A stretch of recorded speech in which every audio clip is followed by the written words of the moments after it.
Kolkata rape murder मामले में resident doctors की हड़ताल जारी है। स्ट्राइक खत्म होने पर सहमति नहीं बनी है। ऑर्डिनेंस लाने की मांग पर डॉक्टर्स अड़े हुए हैं। एफएआईएमए चेयरमैन डॉक्टर रोहन कृष्ण ने कहा कि सरकार के दिए गए लिखित आश्वासन में कहीं भी सेंट्रल प्रोटेक्शन एक्ट का जिक्र नहीं है। सीपीए पर लिखित आश्वासन मिलने तक जारी रहेगी हड़ताल। कोलकाता मामले को लेकर आज भी जॉइंट रेजिडेंट डॉक्टर्स एसोसिएशन की बैठकें हैं। हड़ताल पर रुख और आगे की रणनीति पर चर्चा होनी है। एफएआईएमए और एफओआरडीए भी इस बैठक में शामिल। शनिवार शाम हुई ज्वाइंट आरडीए की बैठक। आपातकालीन सेवाओं को बंद किए बिना विरोध जारी रखने का फैसला। ऑर्डिनेंस के मुद्दे पर डॉक्टर्स के संगठनों की बैठकों में चर्चा जारी। कोलकाता में हुए रेप मर्डर के विरोध में डॉक्टर्स का प्रदर्शन जारी है। कहा, अपनी सुरक्षा के लिए कानून बनाने की मांग कर रहे हैं। सरकार जल्द मांगे नहीं मानती है तो रोकनी पड़ेंगी इमरजेंसी सर्विसेज। प्रदर्शनकारी डॉक्टर्स के अस्पताल में गार्ड बढ़ाने और अधिक सीसीटीवी कैमरा लगाने की मांग है। महिला डॉक्टर्स और छात्राओं ने कहा कि अस्पताल परिसर में ही अब डर लगता है। कोलकाता में ट्रेनी डॉक्टर के साथ हुई दरिंदगी का विरोध। प्रदर्शनकारी डॉक्टर्स देश भर में कैंडल मार्च कर रहे हैं। कहा, डॉक्टर्स की सुरक्षा राज्य के साथ साथ केंद्र सरकार की भी जिम्मेदारी। कोलकाता में लेडी डॉक्टर के साथ हुई घटना को लेकर गाजियाबाद में विरोध प्रदर्शन। इंदिरापुरम में डॉक्टर्स ने निकाला कैंडल मार्च। अपनी सुरक्षा की मांग भी कर रहे हैं डॉक्टर। आरजीकर अस्पताल में ट्रेनी डॉक्टर के रेप मर्डर का विरोध। कोलकाता में प्रदर्शनकारी डॉक्टर्स के समर्थन में ट्रांसजेंडर समुदाय उतरा। थिएटर आर्टिस्ट ने भी प्रोटेस्ट किया। निर्भया की मां ने किया प्रदर्शनकारी डॉक्टर्स का समर्थन। कहा, पूरी होनी चाहिए मांग। जितना जल्द डॉक्टर्स को न्याय मिलेगा उतनी जल्दी अस्पताल के हालात सामान्य होंगे। आईएमए की डॉक्टर्स के खिलाफ हिंसा रोकने के लिए प्रधानमंत्री से हस्तक्षेप की अपील है। सभी अस्पतालों के सुरक्षा प्रोटोकॉल हवाई अड्डे जैसे कराने की मांग। कोलकाता रेप मर्डर कांड को लेकर केंद्र का सख्त फैसला। राज्य को हर 2 घंटे पर गृह मंत्रालय को देनी होगी कानून व्यवस्था की रिपोर्ट। सभी राज्यों को आदेश जारी। पश्चिम बंगाल के अस्पतालों में नाइट शिफ्ट के दौरान बढ़ाई गई सुरक्षा। ममता सरकार का महिला डॉक्टर्स और नर्सेस की सुरक्षा पर जोर। मेडिकल कॉलेज और अस्पतालों में सीसीटीवी से निगरानी होगी। आरजीकर अस्पताल में ट्रेनी डॉक्टर रेप और हत्या के मामले के बाद पश्चिम बंगाल स्वास्थ्य विभाग ने टाला डॉक्टर्स का ट्रांसफर। 42 डॉक्टर्स का तबादला सस्पेंड किया गया। कोलकाता के आरजीकर मेडिकल कॉलेज और अस्पताल के आसपास धारा 163 लगाई गई। भारतीय नागरिक सुरक्षा संहिता की धारा के तहत सभा, धरना, रैली करने की इजाजत नहीं।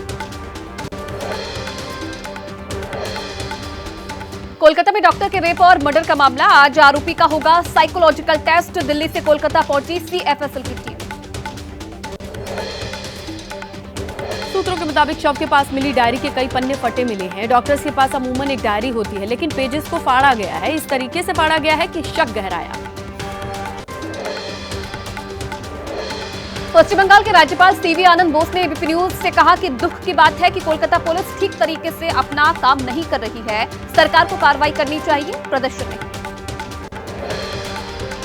पश्चिम बंगाल के राज्यपाल ने कहा कि अस्पताल में हुई घटना के अगले दिन ममता बनर्जी को चिट्ठी भी लिखी थी। सुरक्षा बढ़ाने, सीबीआई को मामला सौंपने की बात भी कही थी। सीपीआईएम महासचिव सीताराम येचुरी की सीबीआई से जांच में तेजी लाने की मांग। कहा, न्याय होना चाहिए और अपराधियों को सख्त से सख्त सजा मिलनी चाहिए। बीजेपी नेता राज्यवर्धन राठौड़ का ममता और राहुल पर निशाना। कहा, राहुल गांधी करते हैं पॉलिटिकल टूरिज्म। ममता को वाकई चिंता होती तो पहले ही स्थिति संभाल लेती। कोलकाता मामले को लेकर सियासत जारी है। एसपी प्रमुख अखिलेश यादव ने कहा कि ममता जी ने कार्रवाई की। लखनऊ में सीएम ऑफिस के बाहर दलित युवती ने खुदकुशी की, वहां क्या कार्रवाई हुई?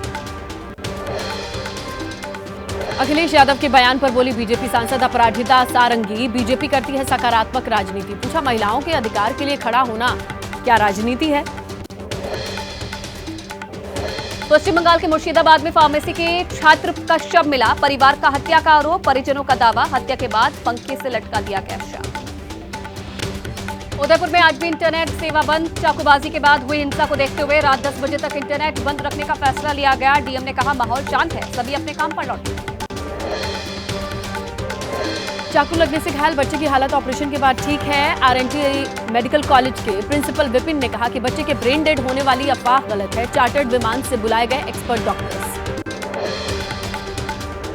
घायल बच्चे के परिजनों ने न्याय की मांग की। पिता ने कहा कि मेरे बच्चे के साथ न्याय हो। आज मेरा बच्चा इस हालत में है कि मैं कुछ बोल भी नहीं सकती। उदयपुर नगर निगम ने हमला करने वाले आरोपी के घर पर चलाया बुलडोजर। घर ढहाने से पहले नगर निगम के कर्मचारियों ने ट्रैक्टर ट्रॉली के जरिए दूसरी जगह घर का सामान पहुंचाया। महज चंद घंटों के भीतर उदयपुर नगर निगम के बुलडोजरों ने ध्वस्त किया मकान। निगम की जेसीबी मशीनों ने इस कदर तोड़फोड़ मचाई कि कुछ घंटे में मकान की जगह दिखाई देने लगी समतल जमीन।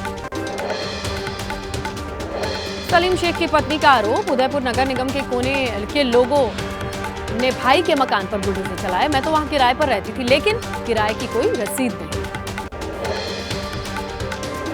पंजाब के राज्यपाल गुलाब चंद कटारिया ने कहा कि पुलिस को भी जो कार्रवाई करनी थी, डॉक्टर्स भी जो संभव है वो कर रहे हैं। दोनों अपना काम कर रहे हैं। एलिफ के बारे में अभी तक डॉक्टर्स की राय नहीं बन पाई है। कांग्रेस नेता सचिन पायलट की मांग, जांच हो। कहा, कानून व्यवस्था सरकार की जिम्मेदारी है, हिंसा किसी चीज का रास्ता नहीं। जांच हो हिंसा में कौन लोग शामिल हैं और कौन है जो हिंसा भड़काते हैं। जयपुर में युवक की मौत के मामले पर विधायक बाल मुकुंदाचार्य का बयान। आरोपियों के घर पर बुलडोजर चलाने की मांग। कहा, बख्शे नहीं जाएंगे आरोपी। जयपुर की घटना को लेकर सिविल लाइंस से विधायक गोपाल शर्मा बोले, आरोपियों की सही तरीके से पहचान होनी चाहिए। ये आरोपी बांग्लादेशी या रोहिंग्या भी हो सकते हैं।